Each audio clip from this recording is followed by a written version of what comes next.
하나님 말씀 보시도록 하겠습니다. 하나님 말씀은 사도행전 5장 33절에서부터 42절 말씀까지 한 절씩 교독하도록 하겠습니다.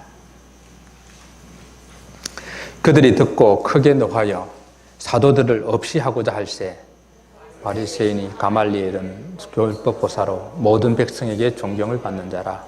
공회 중에 일어나 명하여 사도들을 잠깐 밖에 나가게 하고 말하되 이스라엘 사람들아 너희가 이 사람들에게 대하여 어떻게 하려는지 조심하라. 이전에 드다가 일어나 스스로 선전하며 사람이 약 400명이 따르더니 그가 죽임을 당하며 따르던 모든 사람들이 흩어져 없어졌고 그 후 호적할 때에 갈릴리의 유다가 일어나 백성을 깨어 따르게 하다가 그도 망한즉 따르던 모든 사람들이 흩어졌느니라. 이제 내가 너희에게 말하노니 이 사람들을 상관하지 말고 버려두라. 이 사상과 이 소행이 사람으로부터 났으면 무너질 것이요 만일 하나님께로부터 났으면 너희가 그들을 무너뜨릴 수 없겠고 도리어 하나님을 대적하는 자가 될까 하노라 하니 그들이 옳게 여겨 사도들을 불러들여 채찍질하며 예수의 이름으로 말하는 것을 금하고 넣으니 사도들은 그 이름을 위하여 능력받는 일에 합당한 자로 여기심을 기뻐하면서 공회 앞을 떠나니라. 그들이 날마다 성전에 있든지 집에 있든지 예수는 그리스도라라고 가르치기와 전도하기를 그치지 아니하니라. 아멘. 초대교회 신앙 공동체의 전형적인 그런 형태는 성전에서도 모이고 또 그것이 부족하여서 집에서도 모이는 그런 형태였습니다. 그래서 사도행전 2장 46절과 47절에서는 날마다 마음을 같이하여 성전에 모이기를 힘쓰고 집에서 떡을 떼며 기쁨과 순전한 마음으로 음식을 먹고 하나님을 찬미하며 온 백성에게 칭송을 받았다라고 기록하고 있습니다. 지금은 이러한 초대교회 소그룹의 그런 형태가 오늘날 모든 소그룹 공동체의 하나의 모범이 되고 또 표준이 되어 있습니다. 그래서 참 이런 공동체를 따르려고 많이 애쓰는데 당시의 그 상황을 보게 되면은 상당히 이 공동체가 오래 갈 수 있을까? 이 공동체가 많은 어려움 속에서 계속 견딜 수 있을까? 그런 존폐의 그런 위험 앞에 놓여 있는 그러한 상태였다라고 우리가 생각해 볼 수가 있습니다. 우리가 오늘날 결과론적으로 보게 될 때에 교회는 결코 소멸하지 않았고 하나님의 말씀은 전 세계로 전파되는 그 일에 교회가 귀하게 쓰임받는 도구로 사용되었고 그 사명을 잘 감당해 오고 있다라고 말할 수가 있겠죠. 물론 기독교 역사 가운데서 참 교회가 온 기독교라는 이 이름이 오히려 하나님의 그 선교의 사역들을 하나님의 영광을 가려우는 일들을 많이 한 그런 역사들도 사실은 있습니다. 그럼에도 불구하고 교회는 그러한 것들 때문에 하나님의 사역이 멈춰지지 않았다라는 것입니다. 초대교회가 시작된 이후 아직 외형적인 건물이나 또한 내부적인 조직이 잘 갖추어지지는 않았지만은 건강하고 왕성한 생명력을 가지고 일어날 수 있었던 것은 가장 그 원인이 성전에서도 모이고 집에서도 모이는 그런 소그룹 형태의 교회였기 때문이다라고 우리는 이해할 수가 있습니다. 오늘까지 사도행전을 이제 5장을까지를 보게 되는데 사도행전 5장 말씀까지도 우리가 살펴볼 때에 이 초대교회 소그룹 공동체가 정말 어떻게 이렇게 왕성하게 일어날 수 있었을까라고 생각해 볼 수 있는데 오늘 5장 말씀으로도 어떤 모양으로 어떠했기 때문에 소그룹 공동체가 이렇게 왕성한 역사를 이룰 수 있는지를 한번 살펴보기를 원합니다. 먼저 첫 번째는 모이기에 힘쓰는 교회였습니다. 초대교회는 크고 작은 일들이 많이 일어났습니다. 베드로와 요한이 성전의 안전뱅이를 고쳐주는 그런 일로 인해서 공회에 끌려갔습니다. 거기서 갇혔습니다. 그리고 난 다음에 더 이상 복음을 전하면 안 된다는 금지령을 이렇게 받고 돌아왔습니다. 아나니아와 삽비라의 사건으로 또 온 교회가 큰 두려움에 또한 빠지게 되었습니다. 그럼에도 불구하고 하나님께서는 사도들의 손을 통하여 계속해서 기적과 그런 표적의 역사들이 일어나고 있었습니다. 바로 여기에 초대교회의 부흥의 비결이 있습니다. 여러분, 교회 부흥. 누가 교회의 부흥을 원하지 않는 사람이 있겠습니까? 부흥이라는 것이 꼭 양적인 것만은 의미하지 않고 질적인 그런 부흥을 우리가 또한 함께 생각한다 하더라도 부흥을 원하지 않는 그런 교회, 그런 성도, 그런 목사는 없다라고 저는 생각을 합니다.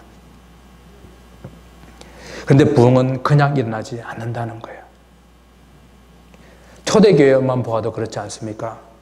점점 더 어려운 일들이 많이 생겨나고 정말 신앙생활을 하기 힘든 그런 상황이 왔음에도 불구하고 초대교회는 모이기에 힘썼다는 것입니다. 교회 부흥을 하려면 일단 모여야 돼요. 모여야 무엇인가를 할 수가 있는 것입니다. 모여야 훈련도 받을 수 있고 모여서 기도할 수 있고 모여야 무엇인가를 할 수가 있는 거예요.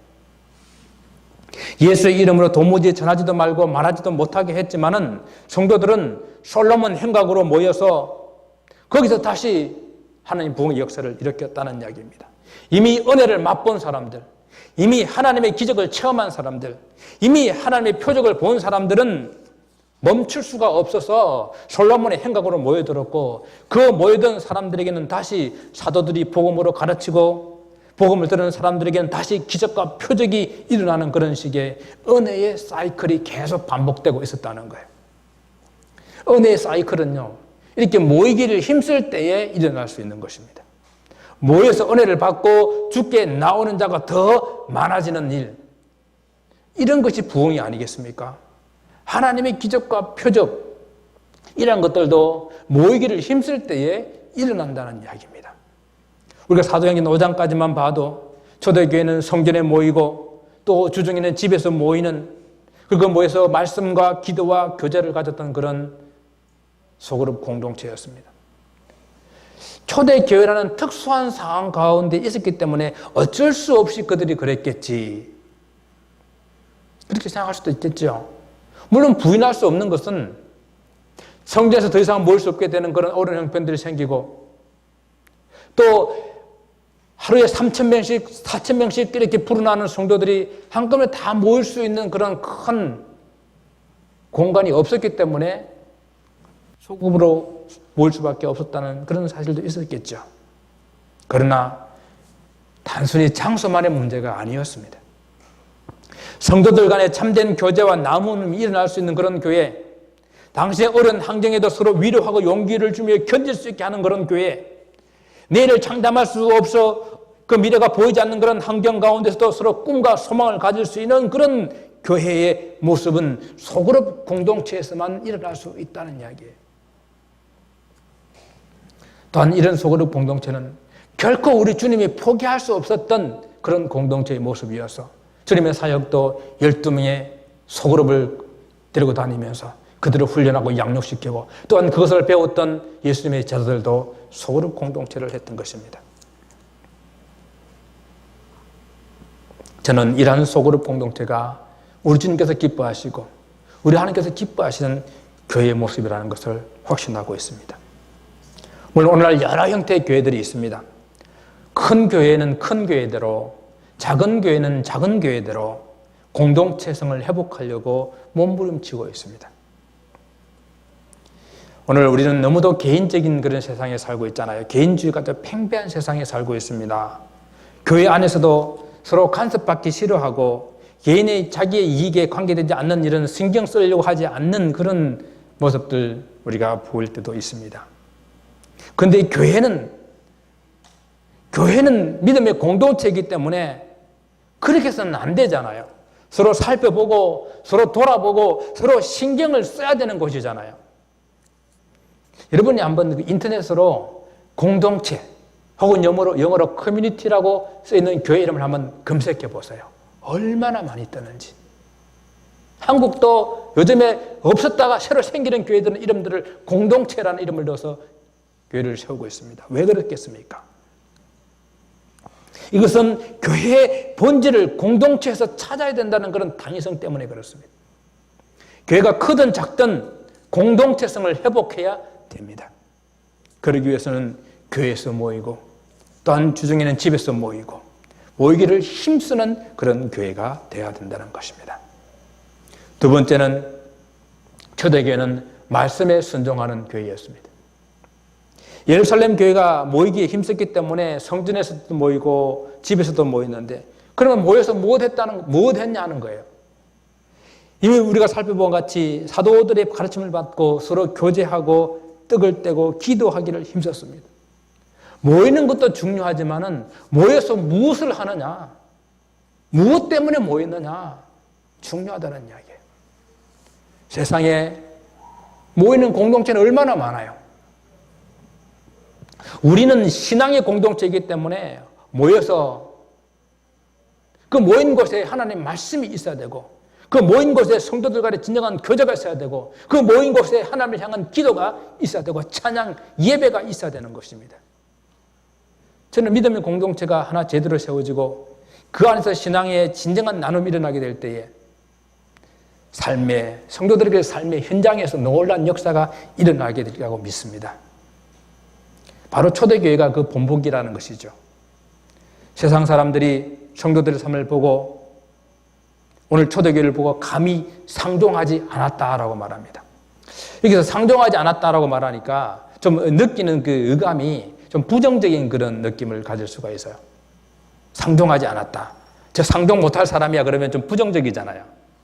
근데 여기서 상종하지 않았다는 그 이야기는 감히 근접하지 못할 위험이 그들 속에 있었다라는 그런 뜻입니다. 바로 다음에 나오는 백성이 칭송하더라라는 그 말로 인해서 우리는 좀 더 이해를 쉽게 할 수가 있는 거예요. 초대교회 성도들은 믿지 않는 세상 사람들이 초대교회 성도들이 공동체적인 삶을 살아가는 그것을 바라보고 감히 그 안에 들어와서 같이 살 수는 없지만은 그러나 그들의 삶을 바라보고 부러워하고 칭찬하는 그런 상황이었다라는 말씀입니다. 그런데 공동체가 잘못하면 마치 자기들끼리만 먹고 마시는 그러한 집단으로 오해받을 수가 있습니다. 또 따돌림 받을 수 있고 손가락질 받을 수가 있어요. 하지만 공동체가 모여서 무엇을 하냐에 따라 가지고 그들이 바라보는 시선이 달라질 수 있다는 것입니다. 그래서 공동체의 방향은 저 세상을 향해 있어야 됩니다.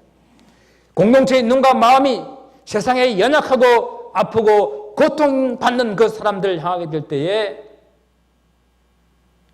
세상 사람들은 공동체를 바라보고 칭찬을 한다는 이야기입니다. 오늘 우리는 이 베드로를 위시한 이 예수님의 사역 공동체가 아주 좋은 그림의 언어를 하나 보여주고 있는데, 그는 무엇인가 하면은 베드로를 위시해서 모든 사도들이 복음을 전하게 될 때에 많은 그런 기적과 역사가 일어났어요.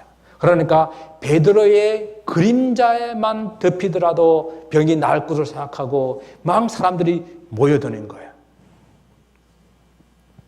베드로의 그림자에 덮이기만 하더라도 병이 고칠 줄 믿고 사람들은 아픔과 고통으로 소리 지르고 있는 그러한 사람들이 막 모여드는 그런 모습입니다. 이런 모습들은 예수님 때에도 똑같이 일어났었어요. 또한 예수님의 제자들이 있는 베드로를 중심한 그 제자들의 그런 공동체의 삶 가운데도 그런 그림이 일어나고 있는 것입니다. 공동체의 그림자가, 우리가 소그룹 공동체로 이루고 있는 이 그림자가 세상에 병들고 고통받는 사람들을 덮어줄 수가 있어야 되는 거예요. 이것이 주님께서 원하시는 그런 공동체의 마음이에요. 초대교회가 진정한 공동체의 삶을 살게 되자 또 한편에서는 그것 때문에 불편해하고 시기하고 미워하는 집단이 생겼습니다.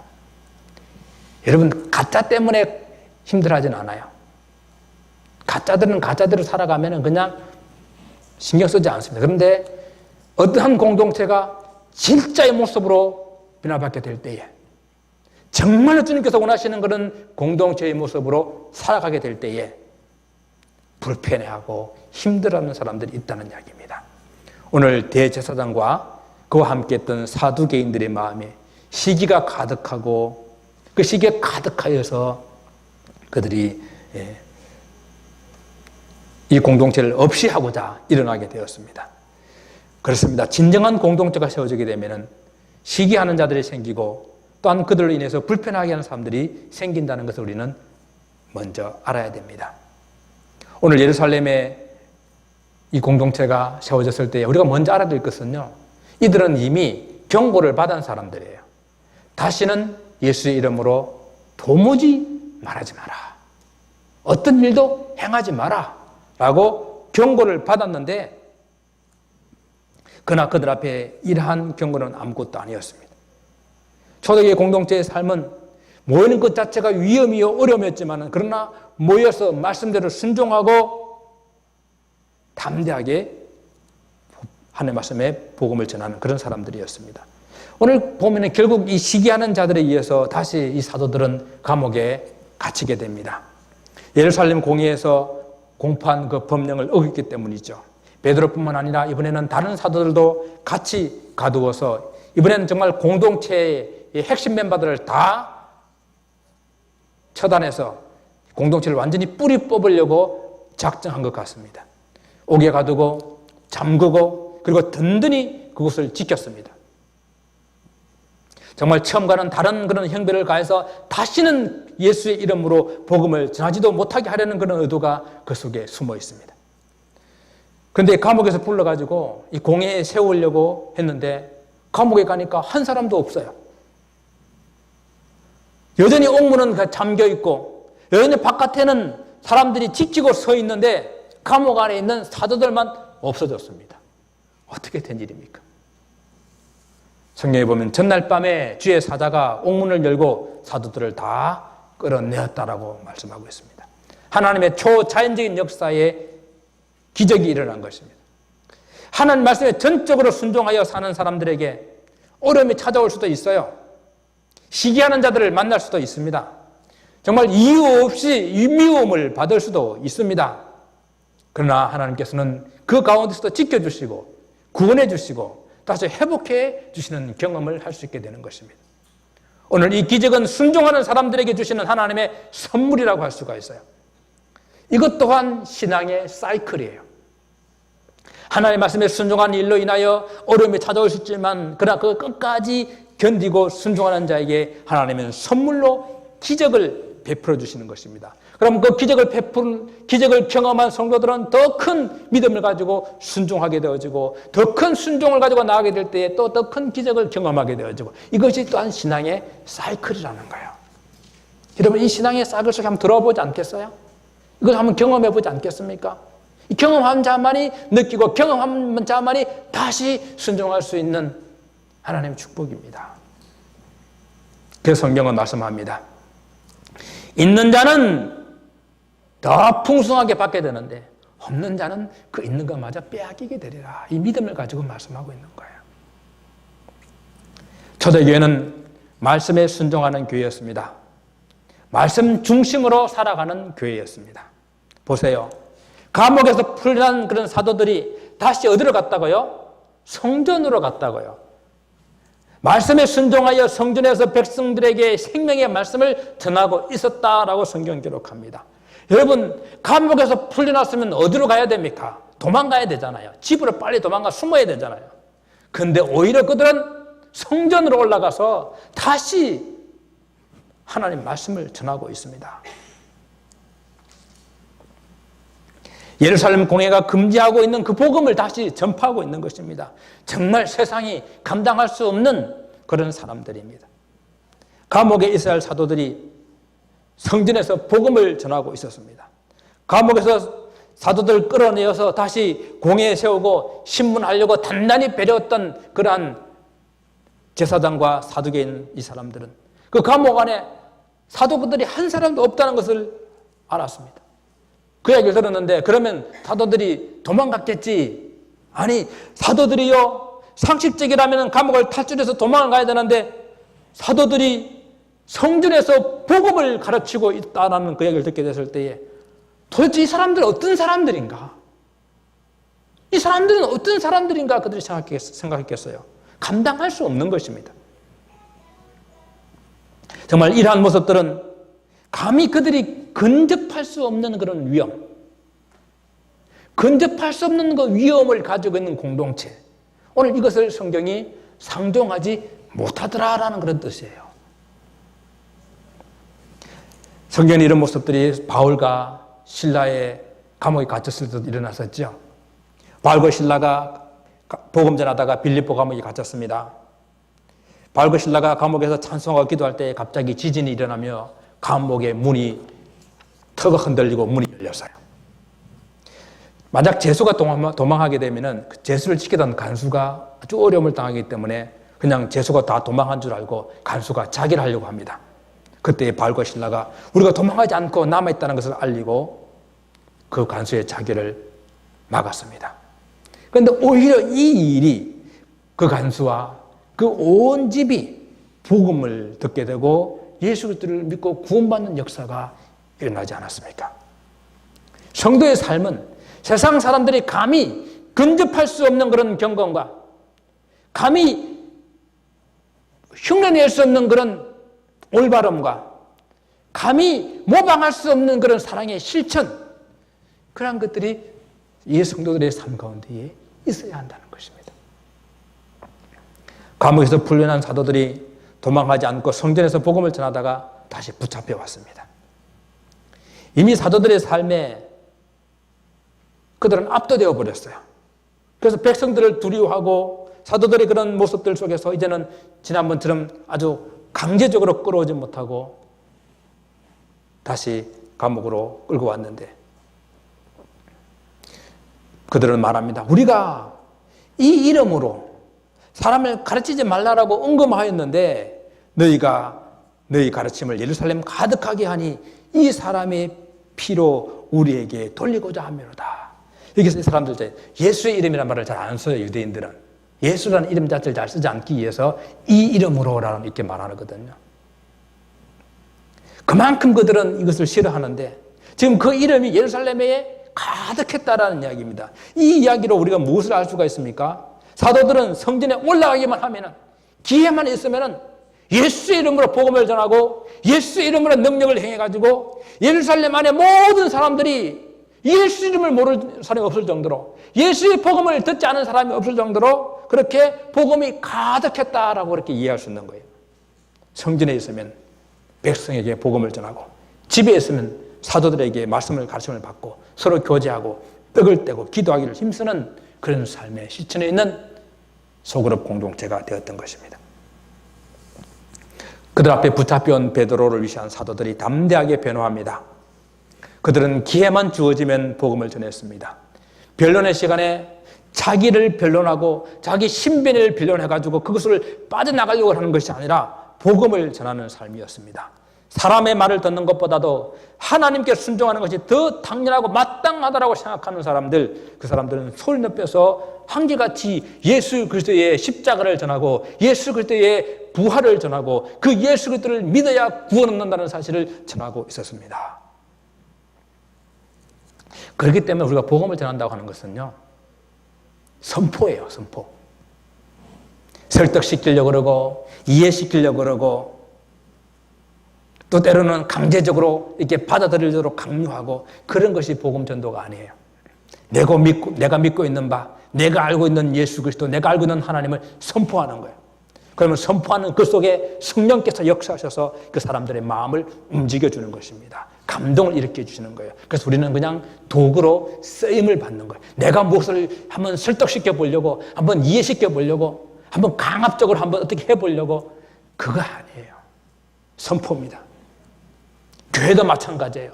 교회가 복음을 전하고 하나님 나라를 세우는데 교회가 무엇을 큰 대단한 일을 하는 것이 아니라 그저 교회는 쓰임받는 도구일 뿐이에요. 우리 성도들도 주님의 말씀을 전하는, 복음 전하는 도구로 순종하지 않는다고 한다면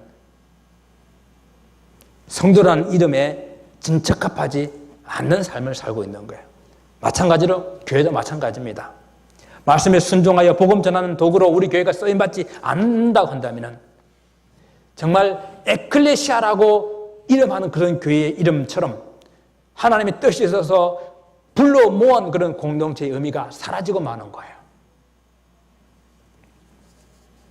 정말 주님의 말씀에 순종하고 정말 주님 말씀 중심의 교회가 되기를 소원합니다. 세 번째 초대교회는 하나님께로부터 나온 교회였습니다. 사도들의 변호를 듣고 아주 공회원들이 크게 분노했습니다. 그냥 사도들을 다 죽여버리려고 그랬었어요. 어떤 의미에서는 예루살렘 초대교회의 큰 위기입니다. 이 사도들이 한꺼번에 다 순교를 당하게 되면 아직 조직되지 못했고 다 훈련되지 못했던, 다 준비되지 못했던 이 예루살렘 초대교회가 큰 위기를 맞게 되는 것입니다. 오늘 마지막으로 살펴보기를 원하는 것은 하나님의 교회를 이런 상황 가운데서 하나님이 어떻게 지켜나가시는가 하는 것입니다. 예루살렘 공회가 분노하여서 사도들을 다 없이 하려고 했을 때에 그때에 한 사람이 일어났는데 바리새인 중에 가말리엘이라는 사람이 일어나서 사람들을 만류시킵니다. 가말리엘 많이 들어보지 않았습니까?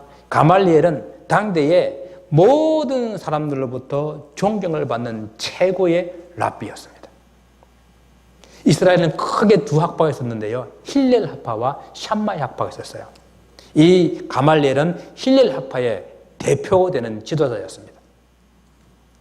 당시에 예루살렘 공회에는 사두개인들이 대부분의 사람들을 차지했었고 이 바리새인들은 숫자가 적었어요. 그러나 결코 이 바리새인들의 숫자는 적었지만 이 사람들의 의견을 무시할 수 없을 정도로 그들은 백성들에게 신망을 받았고 특히 이 가말리엘은 모든 백성들이 다 좋아하는, 요즘을 말하면 여당과 야당이 다 좋아하는 이 사람 하나가 모든 사람들을 중재할 수 있는 그런 사람이 가말리엘이었다는 겁니다.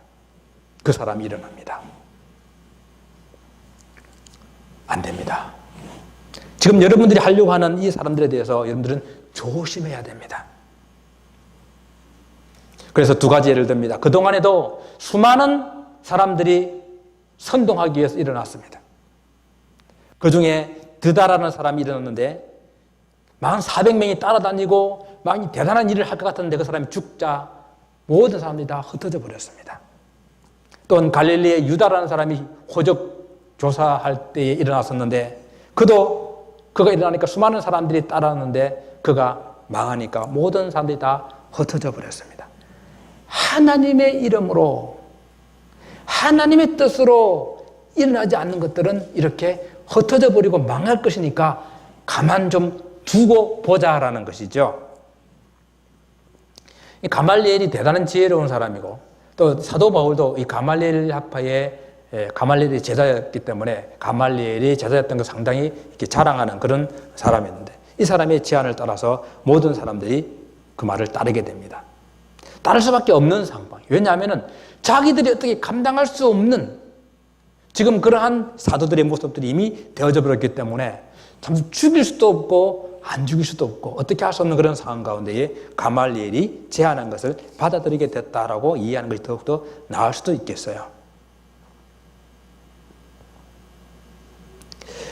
사도들은 이 가말리엘의 제안을 받고 이제 채찍질 당하고 그리고 다시는 예수의 이름으로 이 이름으로 아무 일이든지 복음 전한 일을 하지 말라는 금지령을 다시 재차받고 풀려나게 됩니다.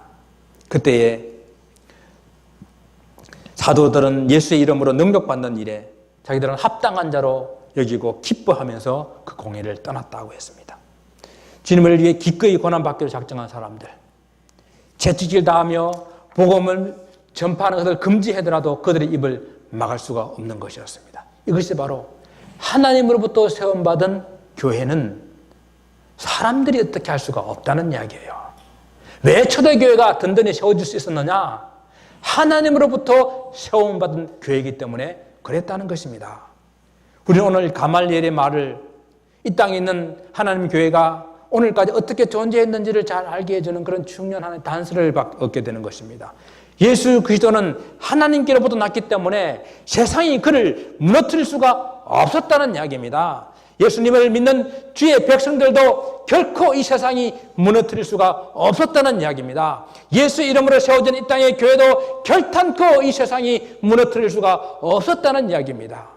역사적으로 주님의 몸된 교회를 없애려고 시도했던 수많은 사건들이 일어났었지만 그런 사건과 시간들 속에서도 주님의 몸된 교회는 든든하게 지켜져 오고 있었던 것이 바로 하나님께서 세우신 교회였기 때문에 그렇습니다. 주님께서 가이사랴 빌립보에서 분명하게 말씀하셨습니다. 내가 이 반석 위에 내 교회를 세우리니 음부의 권세가 이기지 못하리라. 음부의 권세가 우리 눈에 볼 때는 큰 것 같지만은, 우리를 어떻게 집어삼킬 것 같지만은 결탄코 주님의 몸된 교회를 이기지 못합니다. 믿습니까? 교회는 세상이 감당할 수 없는 사람들입니다. 교회는 세상의 음부의 권세가 이기지 못하는 곳입니다. 교회는 세상이 감히 근접할 수 없는 위험을 가지고 있는 곳입니다. 다만 하나님의 말씀에 순종하여 그 하나님 뜻대로 행하는 교회들일 때에 이런 역사들이 일어난다는 것입니다. 이 말씀은 오해하지 말고 들어야 됩니다. 이 땅에 많은 교회들이 교회라는 이름을 가지고 있어요. 교회라는 이름을 가지고 모입니다. 그러나 교회라는 이름 자체가 어떤 절대적인 힘이나 권세나 또한 거룩함을 가지고 있는 것이 아닙니다. 교회는 주님을 고백하는 그런 사람들이 모인 공동체이기 때문에 때로는 부분적으로 공동체가 주님 뜻에 합당하지 않게 행할 수도 있습니다. 그리고 또 이 땅에는 많은 교회들 중에는 참 교회도 많이 있지만 거짓 교회도 있다는 이야기입니다. 그래서 우리는 가말리엘의 이 말에 귀를 기울여 봐야 됩니다. 만약 하나님께로부터 났다면 무너뜨릴 수가 없다라는 것이죠. 다른 말로 하면 하나님께서 부르신 교회라면, 하나님께서 세우신 교회라면 세상이 결단코 무너뜨리게 할 수가 없다라는 이야기입니다. 다른 말로 하나님 말씀에 순종하는 교회라면, 주님의 명령에 순종하여 하나님 말씀을 전하는 그런 것을 최고의 목적으로 삼는 교회라면 금물이 없다 하더라도, 좀 조직이 여러 가지로 좀 미약한 부분이 있다 하더라도, 부족한 부분이 있다 하더라도 결코 무너지지 않는다라는 것입니다. 중요한 것은요, 교회가 진정한 공동체성을 회복하느냐에 있습니다. 주님께서 기뻐하시는 그 삶을 우리가 살아내느냐 하는 것이 있습니다. 교회를 이루는 성도 한 분 한 분이 정말 예수님의 삶을 사느냐에 있다는 이야기입니다. 초대교회는 그들이 성전에 있든지 집에 있든지 한결같이 예수는 그리스도다, 예수는 그리스도라고 가르치며 전도하기를 그치지 않았다라고 성경은 말씀하고 있습니다. 여기에 교회됨의 정체성, 진정함이 있습니다. 소그룹 가정교회를 통해서 이루어가는 것도 바로 이런 공동체성을 회복하는 것입니다. 목자는 그 목장의 목원들을 주님을 섬기듯이 그렇게 섬기며 사랑하는 것이에요. 목원들은 서로서로를 한 가족의 형제와 자매같이 그렇게 서로 사랑하는 것입니다. 목장 안에 넘치는 사랑이 이제 목장 밖으로 흘러나와서 우리에게 주어진 우리의 이웃들을 섬기는 그런 모습으로 나타나야 되는 것입니다. 그래서 세상에 감히 근접할 수 없는 과감한, 과격한 사랑, 과격한 섬김, 과격한 그런 헌신이 목장 가운데에 일어나게 될 때에 우리가 초대교회 그 공동체성을 회복할 수가 있다는 것입니다.